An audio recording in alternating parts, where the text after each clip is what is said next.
E aí, tá tudo bem com você? Eu sou o Wellington Calazans e estou aqui para mais um vídeo. Hoje eu apresento cortes do Jornal Hora 10, edição da noite, no canal TPA Notícias da Televisão Pública de Angola, e também trago conteúdo exclusivo para você que é seguidor aqui do canal. Antes de apresentar os cortes, eu peço que você curta, comente e compartilhe. Quem pode, contribui com Pix para que possamos fortalecer o nosso trabalho. Vamos assistir aos cortes e daqui a pouco eu volto com conteúdo exclusivo. Então eu vou lembrar, depois dos cortes, não saia daqui, continue, porque tem conteúdo exclusivo para você, tá bom?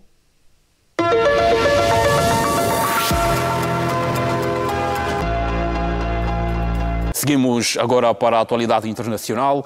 O Ministério da Saúde palestino confirmou em comunicado que desde o início do ano 70 palestinos, incluindo 10 crianças, foram mortos pelo exército de Israel na Cisjordânia, território ocupado por Israel desde 1967. Nesta segunda-feira, a autoridade palestina acusou Israel de limpeza étnica na região. De acordo com o Ministério da Saúde, 38 pessoas foram mortas somente na província de Jenin, no norte do país, onde está em curso uma grande operação militar israelita. A situação é tão tensa na Cisjordânia que, no campo dos refugiados, as famílias têm dificuldades de enterrar os seus entes queridos. O presidente interino da Síria, Ahmed al-Sarraj, reuniu-se neste domingo com o príncipe herdeiro e governante da Arábia Saudita, Mohammed bin Salman, na sua primeira visita ao exterior, desde que derrubou em dezembro o regime de Bashar al-Assad. Al-Sarraj foi nomeado na quarta-feira como presidente interino da Síria. A Arábia Saudita, peso pesado do mundo árabe e potência sunita, foi um dos primeiros países a felicitar al-Sarraj por sua nomeação. O novo governo sírio precisa das nações do Golfo para financiar a reconstrução do país e pressionar para obter o fim das sanções internacionais que começaram em 1979, quando os Estados Unidos classificou a Síria como Estado patrocinador de terrorismo. Depois de entrar em vigor neste fim de semana os aumentos de 25% nas taxas alfandegárias aplicadas pelos Estados Unidos ao Canadá e ao México e de 10% sobre os produtos chineses, os países visados já anunciaram uma resposta com medidas equivalentes. Entretanto, o presidente dos Estados Unidos, Donald Trump, recuou e suspendeu por um mês a entrada em vigor de tarifas de importação de 25% contra mercadorias do México, após uma conversa de mais de meia hora com a presidente mexicana nesta segunda-feira. Momento para a análise que se impõe nos temas desta edição com o Wellington Calazans. Já os temos. Muito bom dia, ou melhor, muito boa noite aos dois. Bem-vindo à Hora 10 da noite. Boa noite a você, Sansão. Boa noite, São Agostinho, e ao nosso público. Um grande abraço e um prazer estar aqui de volta.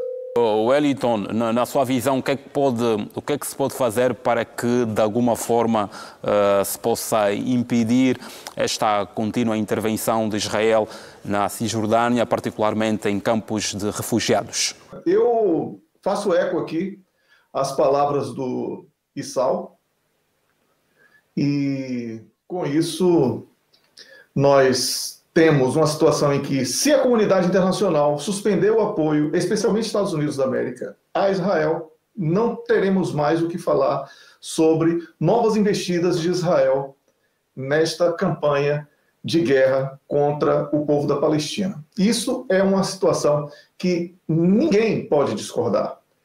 É absurdo que, no cenário atual, né, em que o mundo se revolta contra as ações de Israel na Palestina, ainda haja a possibilidade, por mais dependente que seja o governo Donald Trump, que começou agora, de manutenção da subserviência ao lobby sionista dentro da Casa Branca. o pior não é só na Casa Branca, nas casas parlamentares norte-americanas. A situação é agravada com novas mortes, porque é cessar-fogo de um lado e novos ataques do outro lado. Isso significa que existe, sim, uma estratégia muito bem definida de Israel e Estados Unidos, que chegaram ao ponto, né, de apresentarem como sugestão um resgate de uma política de Israel de mais de 3 décadas, que é limpeza étnica. Então, os Estados Unidos da América, sob a presidência de Donald Trump, praticamente revogaram sanções que haviam sido impostas pelo governo Biden a grupos de colonos israelenses considerados violentos contra a população palestina na Cisjordânia, e Trump cancelou a ordem executiva 14.115, que proibia que houvesse a negociação com esses indivíduos e também congelava seus ativos nos Estados Unidos da América. Essa mudança é um estímulo para a prática do genocídio, porque é disso que se trata, não é? E, para além disso, o Donald Trump também levantou uma retenção sobre o envio de bombas para Israel, equipando ainda mais Israel, aproveitando desse cessar-fogo, para que novos ataques sejam realizados. A questão aqui, Sansão, é que, mesmo que o presidente Trump ofereça esse apoio, ele não está considerando a reação que virá, porque haverá reação. Não só o Egito e a Jordânia já disseram que não vão receber os refugiados de Gaza, como a Liga Árabe também já falou que não irá aceitar essa situação. Paralelamente, temos os grupos de resistência, com apoio dos iranianos, que também prometem voltar a atuar caso este tipo de política que o presidente Trump descreveu Gaza como uma bagunça e que precisa ser limpa, né? Então, a palavra limpa aí, escolhida por Donald Trump, ela pode ser explicada até por Freud, porque é o inconsciente dele traindo aquela relação entre significante e significado, quando ele lutou para não falar limpeza étnica. Não é? Ele só falou limpa, mas ele queria falar limpeza étnica, porque é disso que se trata, não há outra análise sobre isso. Então, mover 2,1 milhões de refugiados a partir da Palestina para os países vizinhos, que já possuem uma população completamente inchada, inclusive porque já acolheram muitos refugiados da Palestina, é realmente uma falta de sensibilidade que ultrapassa qualquer tipo de boa-fé, né, na busca de adjetivos positivos para isso. Eu falei que a Liga Árabe já se manifestou contra, e isso expõe aí um risco. Wellington, consegue nos ouvir? Para um caminho sem volta nas relações com os países do Médio Oriente. Então, Trump precisa rever o tamanho do problema que ele pretende criar, porque Israel pode sim levar os Estados Unidos da América a uma situação que prejudicará toda a política internacional de Trump naquela região. Noção do que está, portanto, a acontecer, deste apoio dos Estados Unidos a Israel? Repita, por favor, Sansão. Eu dizia, pegando a sua última intervenção, será que Trump tem noção deste apoio, das consequências deste apoio que dá a Israel? Olha, ele está assessorado por pessoas que são completamente dependentes do lobby sionista. E isso faz com que ele não ouça a verdade. Há ali um forte sentimento de messianismo que predomina entre os conselheiros e alguns ministros e secretários de Donald Trump, que podem conduzi-lo a um erro histórico nos Estados Unidos da América. Estamos falando aqui de uma região que é riquíssima em petróleo, estamos falando aqui de um momento em que a economia norte-americana precisa ser retomada e fazer inimigos não é uma política acertada. Ele sabe disso, mas se ele insistir por dependência, ele já começa muito frágil esse seu segundo mandato, Sansão. Wellington, a Arábia Saudita foi igualmente um dos primeiros países a felicitar este novo presidente interino. De qualquer das formas, é um país que tem aqui algum interesse e algum valor para aquilo que são os objetivos da Síria neste momento. Dúvida, a escolha da Arábia Saudita pelo presidente interino da República Árabe Síria, o Ahmad al-Sharaa, é uma escolha estratégica, né? Ele envia mensagens internas e externas, porque a Arábia Saudita é destacada como um importante ator econômico e político na região, né? Para além de ter se tornado, aos olhos do mundo, mais aberta e reformista nos últimos anos, o que também quebra um pouco aquela ideia de radicalização que foi amplamente difundida quando da queda de Bashar al-Assad, que é o antecessor, né, aí do Ahmad al-Sharaa. Bem, o al-Sharaa, ele se esforça para mudar esta imagem do país para que não seja visto como um país de repressão, para que não seja visto como um país sectário em termos de rigor religioso, mas ainda há um longo caminho pela frente nesse aspecto. O importante agora é que ele consiga, o mais rápido possível, buscar parcerias capazes de fazer com que os problemas internos sejam resolvidos, que as diferentes frentes que lutam por cada pedaço da região ou de regiões diferentes dentro da Síria, elas possam encontrar um termo comum, né, que seja o do recomeço do país, porque a Síria está inundada de problemas e as preocupações são muito grandes, não só internamente como externamente, porque uma instabilidade profunda na Síria também será motivo de preocupação para todos os países da região, e não só, porque a população é muito grande e um fluxo migratório a partir dali irá retomar aquilo que vimos no caso da Líbia. Então, a escolha da Arábia Saudita por al-Sharaa para essa primeira viagem é também um reconhecimento da importância do Reino Árabe para a estabilidade da Síria e também um compromisso que ele assumiu internacionalmente de soberania síria, de não fazer o país se perder por interesses de Turquia, Israel, Estados Unidos e outros países.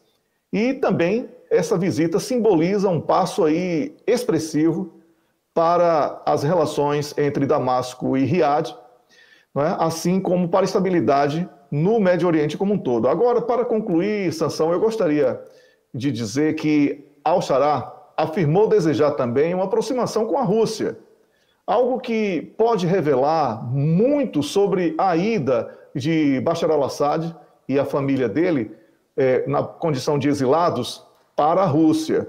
Mas isso aí será tema para uma nossa nova análise no futuro, não agora.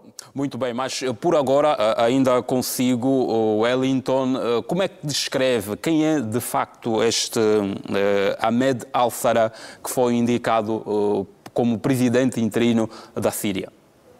Ele pode ser uma incógnita ainda, porque ele foi formado numa escola, treinado em outra, assumiu o comando dos grupos radicais e extremistas com um discurso que hoje é completamente incompatível com esta postura que ele tem nas relações internacionais, inclusive visível na questão do visual, né? Ele é hoje um cidadão bem vestido, né? Com um terno bem traçado e com roupas de marcas consagradas internacionalmente, com uma barba parada, com um aspecto de quem toma banho, não é? Que era algo que ele não tinha há pouco mais de um mês antes de assumir aí o comando da Síria. Portanto, ele é uma incógnita, mas vamos acreditar que as pessoas podem melhorar. É por isso que temos que torcer. O jeito como foi indicado, e levanta-se aqui a questão da legitimidade para o relacionamento com outros países, não vai aqui colocar algumas implicâncias? Olha, o grande paradoxo em tudo isso é que ele tem sido reconhecido como o presidente da Síria e não foi eleito para isso. E Bashar al-Assad promoveu a eleição, mesmo com o país em conflito, foi eleito e era chamado de ditador. Então, a hipocrisia internacional ela é realmente algo a ser estudado um dia. Vamos olhar para a guerra comercial. No entanto, Donald Trump recuou e suspendeu por um mês a entrada em vigor de tarifas contra mercadorias do México, depois de ter taxado os produtos do Canadá e China. Wellington, por que deste recuo e suspensão por um mês das tarifas contra mercadorias do México? Guerra comercial não há vencedor, todo mundo perde, especialmente num mundo que estava sendo preparado para a globalização e que agora começa a resgatar o nacionalismo, né, com cada um defendendo os próprios interesses e buscando uma relação internacional mais justa. Porque, como o próprio Marco Rubio, do governo Trump, falou, a multipolaridade é uma realidade, algo que não é novidade aqui para o nosso público, porque já vínhamos enfatizando um novo cenário com diferentes atores. Donald Trump tem sido imprudente ao anunciar tantas taxas aduaneiras e tantas, vamos dizer, medidas que são consideradas punitivas nas relações comerciais com outros países, porque os norte-americanos importam muitos produtos e precisam dessa importação. Então, taxar isso significa punir o consumidor norte-americano numa economia em que o consumo é o grande agente de impulso da roda econômica. Se Donald Trump pune através de taxas aqueles países que exportam para os Estados Unidos, os preços desses produtos irão aumentar não para quem exporta, e sim para quem consome. Com isso, é pouco provável que essa política de Donald Trump tenha sido estudada com um pouco de certeza daquilo que a indústria nacional norte-americana seja capaz de suprir ao encarecer produtos que são essenciais no consumo interno dos Estados Unidos da América.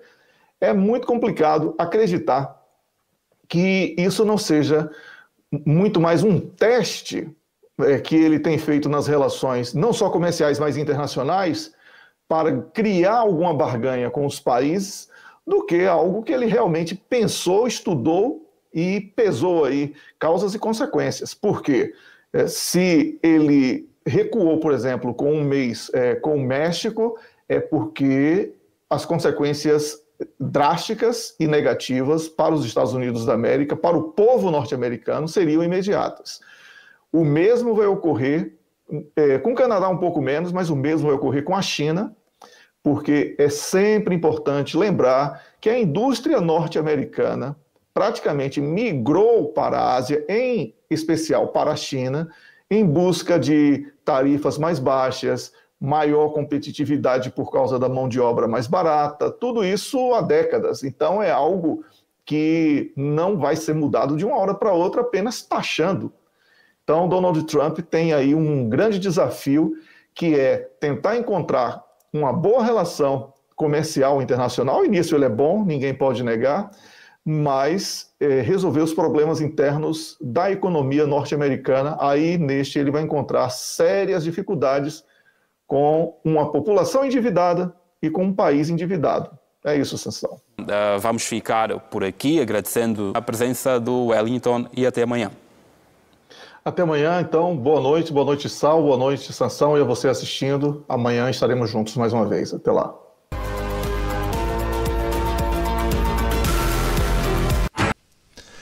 Você assistiu aos cortes do Jornal Hora 10, edição da noite, no canal TPA Notícias, da televisão pública de Angola, onde tive a oportunidade de comentar sobre a possível guerra comercial. E esse é um dos temas que eu trago também com exclusividade, porque muito do que poderia ter sido dito sobre essa possível guerra comercial não tivemos assim na pauta do programa. Então, eu gostaria de trazer para você que não apenas Canadá, México e também a China, que foram a pauta do jornal que eu comentei, estão aqui nesta situação difícil que foi criada pelo Donald Trump. Nós temos também uma situação em que a Coreia do Sul está se sentindo muito prejudicada pelas políticas comerciais protecionistas dos Estados Unidos da América, implementadas por Joe Biden e prometendo uma reação. A União Europeia também criticou essas tarifas, afirmando que prejudicam o comércio global e promete aí retaliações, se elas forem necessárias. Então, o que é que nós podemos tirar como conclusão disso, né?